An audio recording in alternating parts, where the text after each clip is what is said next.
Tu te demandes si le RX vaut le coup ou si c'est un vélo qui va s'autodétruire.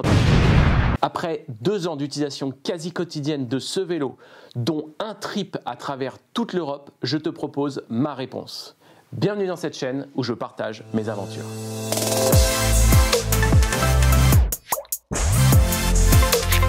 La vidéo la plus regardée de la chaîne l'année dernière, c'était ma vidéo sur les impressions du Super 113 RX en octobre 2020. Il est temps de mettre à jour cette version. Et puis si au passage on peut faire une vidéo blockbuster cette année, on va pas se priver. Alors aujourd'hui, je vais pas vous faire une comparaison de tous les fatty bikes du marché, mais je vais vous parler de mes impressions, ce que je déteste, ce que j'apprécie chez le Super 113 RX. Et j'en profite aussi pour enfin répondre à Rad City Burning. Qu'est-ce que je pensais du Super 113 RX il y a un an? Matt, what's your ownership experience of having your Super Series 3, Matt? I'd like to hear your thoughts on that. So hopefully we can see Matt Hobby putting out a video as well too. Si un jour tu m'envoies un DM et que je mets un peu de temps à répondre, t'inquiète pas.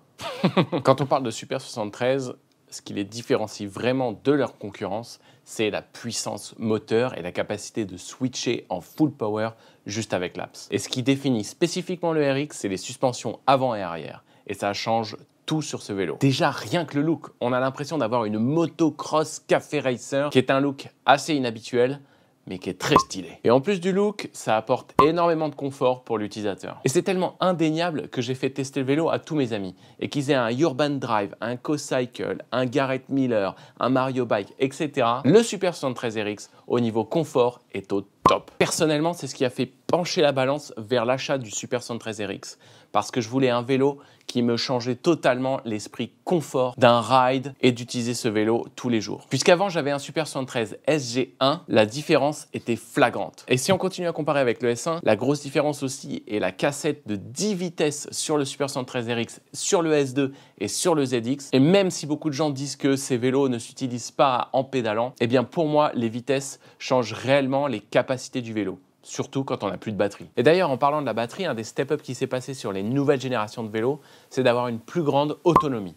Bon, avec un plus long temps de charge. Quand tu mets une batterie que tu viens de charger, tu as entre 60 et 55 km d'autonomie. Et la dernière chose que j'apprécie vraiment sur les vélos, ce sont les freins hydrauliques. Ce qu'il faut comprendre, c'est que tout ce que je viens de dire, je continue à l'apprécier alors que ça fait 1 an et demi que je n'ai absolument pas fait de maintenance sur le vélo. La seule chose que j'ai faite sur le vélo, c'était de le nettoyer de temps en temps, changer les plaquettes de frein, et j'ai eu un changement de torque sensor, mais qui me semblait pas obligatoirement utile. Donc d'une certaine manière, c'est complètement dingue de voir le vélo continuer à performer après aucune maintenance sur les points forts que j'apprécie sur ce vélo. Et vous inquiétez pas, j'ai pas mal de choses à vous raconter sur ce que je pense qui pourrait être amélioré. Et on va débuter par le garde-boue. Que ça soit celui de devant ou que ça soit celui de derrière, ce garde-boue de base est inutile. Faut que vous le changiez, que vous trouviez une autre option. Tu vois ce garde-boue, tu crois qu'il va servir à quelque chose, mais en fait pas du tout. Tout ton pneu, il envoie l'eau, la boue sur ton dos direct. Et un autre truc tout petit mais nul, mais qui me saoule, c'est sur le display, sur la partie électronique. On parle des 10-15 derniers kilomètres qui sont souvent en fait complètement fake. C'est-à-dire qu'à partir du moment où tu rentres dans les 10 derniers kilomètres, le moteur va t'aider, puis s'arrêter, t'aider, puis s'arrêter, t'aider, puis s'arrêter. Et ça, c'est quoi? C'est normalement juste un petit réglage électronique. Bien sûr, on va parler du siège. Le siège par défaut du RX et du S2 sont des sièges qui sont à changer. Voilà, il n'y a pas d'autre mot, il faut les changer. Et c'est pour ça d'ailleurs qu'il y a des entreprises de sellerie qui existent et qui arrivent à survivre. Le siège du RX et du S2 reste confortable pour des petits trajets. C'est juste que moi, je l'ai utilisé à son extrême. Si on veut du ultra confort, on va devoir changer les selles. Maintenant, un truc un peu plus général sur le vélo, j'aimerais vraiment qu'il y ait un moyen de l'améliorer, mais là, j'avoue que je ne sais même pas comment, c'est le poids du vélo. Le vélo est super lourd et il y a des moments, c'est pas pratique. Là, je vais parler de quelque chose dont j'ai pas trop fait l'expérience, mais c'est les cadres. Certaines personnes ont eu des cadres ou même des accessoires tels que la fourche qui ont carrément cassé.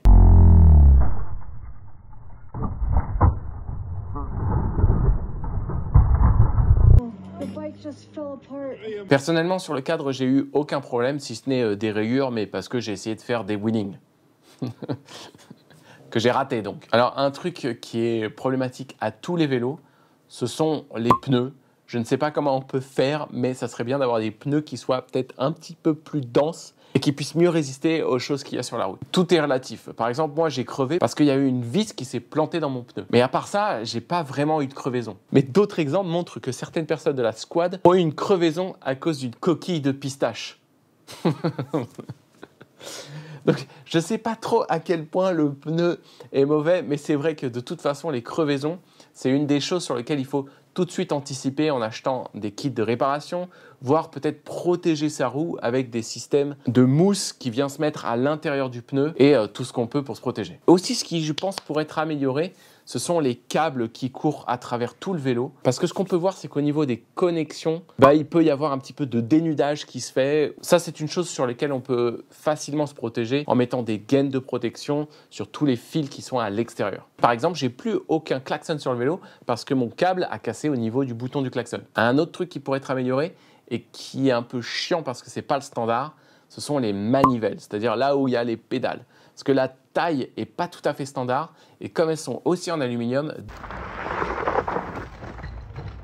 on tord les manivelles très vite et c'est très difficile d'en retrouver pour les remplacer. Et d'ailleurs, en parlant des trucs non standards, j'ai envie de vous parler de tout ce qui est propriétaire à Super 73. Avec Super 73, il y a un peu ce côté Apple. Alors, on a un vélo qui fonctionne très bien, mais dès qu'on veut commencer à toucher quelque chose, c'est plutôt compliqué. Parce que les pièces ne sont pas standards ou alors il y a carrément des choses qui sont faites pour le rendre propriétaire Super 73. De temps en temps, c'est assez frustrant de se dire qu'on ne peut pas changer facilement le vélo. Et c'est d'ailleurs une des choses un peu globales aux nouveaux vélos, c'est qu'ils sont très durs à maintenir seuls. D'ailleurs, c'est très difficile de trouver une boutique de vélo qui accepte de prendre le Super 73 pour en faire la maintenance. À Paris, je connais que Résonance qui permet de le faire. Alors quand tout marche, c'est parfait, mais dès qu'il commence à y avoir quelques problèmes de pièces ou des problèmes de software, c'est là où on est un peu frustré de ne pas avoir la main sur le vélo. Et pour rester dans ce problème d'écosystème, vu que Super 73 n'a pas encore sorti tous les accessoires dont ils avaient parlé, on est très limité en accessoires ou alors il faut trouver des méthodes pour pouvoir adapter des choses existantes sur le vélo qui parfois n'est pas tout à fait complètement compatible. Alors voilà, avec tout ça, il faut se poser la question, est-ce que le Super 73 est fait pour soi ou on a envie de quelque chose de plus open source ou qui peut avoir plus d'options? Mais il y a une chose qui est sûre, c'est que dès qu'on achète le Super 73, on a un vélo qui est tout de suite très performant sans rien changer. Et c'est ça qui fait la force de ce vélo. Et la finalité, c'est que depuis 1 an et demi, j'ai pas changé de vélo et j'en suis très content. De temps en temps, il faut l'avouer, c'est un peu la loterie. Et aujourd'hui, je reste convaincu qu'un Super 73 et le RX, après 1 an et demi d'utilisation, dont un voyage de 14 jours non-stop, plus de 2000 km, c'est le vélo qui est le meilleur sur le marché du Fatty Bike. Voilà, j'espère que cette vidéo t'a appris un petit peu plus sur le Super 73 et le Super 73 RX plus spécifiquement. Si ça t'a plu, n'oublie pas de t'abonner, liker et partager. N'hésite pas à me laisser en commentaire ce que tu penses et on se retrouve très vite dans une prochaine vidéo.